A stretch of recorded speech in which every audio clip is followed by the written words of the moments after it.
ما زلنا معكم في جولتنا الإخبارية الجزيرة منتصف اليوم، وتشاهدون فيها بعد قليل.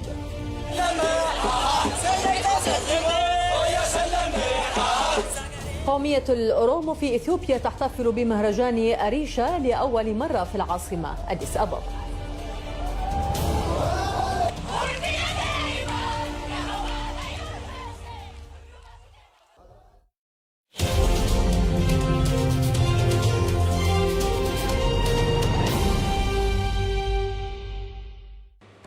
احتفل آلاف من قومية الأورومو في إثيوبيا بمهرجان أريشا الذي أقيم هذه المرة في العاصمة أديس أبابا لأول مرة منذ 150 عاما. وخلال المهرجان الذي يقام في الأسبوع الأول من أكتوبر كل عام، يقدم المحتفلون شكرهم لله على انتهاء موسم الأمطار ودخول موسم الحصاد.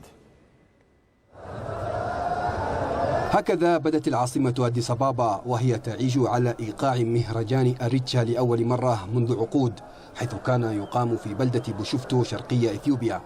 الآلاف من الأورومو أكبر قوميات إثيوبيا جاءوا من مختلف البلدات للاحتفال وشكر الله أن من عليهم بالخروج سالمين من موسم الأمطار، حيث تتقطع السبل وتفيض الأنهار، إلى موسم الربيع حيث تسطع الشمس ويحين موسم الحصاد.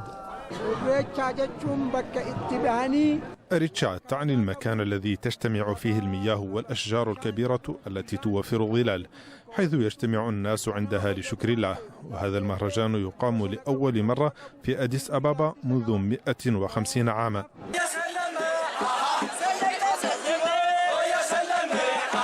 المهرجان يعد فرصة لإبراز العادات والتقاليد وتذكير الجيل الجديد بالتراكم الثقافي والاجتماعي، كما يتباهى فيه الرجال والنساء بأزيائهم وحليهم التراثية.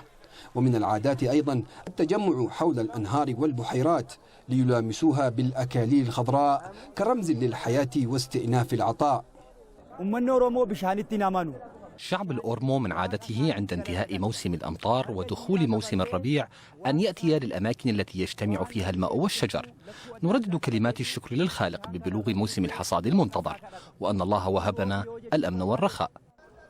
المهرجان الذي يقام في الأسبوع الأول من أكتوبر من كل عام يعتبر فاعلا اقتصاديا، إذ يسهم في انتعاش قطاعات اقتصادية عدة، كما يعد نافذة لإثيوبيا لاستقطاب السياح الأجانب.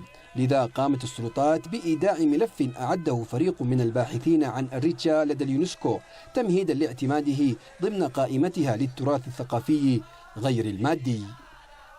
ما حمله مهرجان أريتشا هذا العام من زخم ثقافي وسياسي لم يكن لمجرد البروز وتسجيل الحضور كما يقول الناس هنا، بل قناعة راسخة بأن المهرجان يمكن أن يكون مدخلا للتلاقح بين الثقافات وعنوانا لرؤية مشتركة تراهن على الوحدة والحوار بين شعوب إثيوبيا وقومياتها.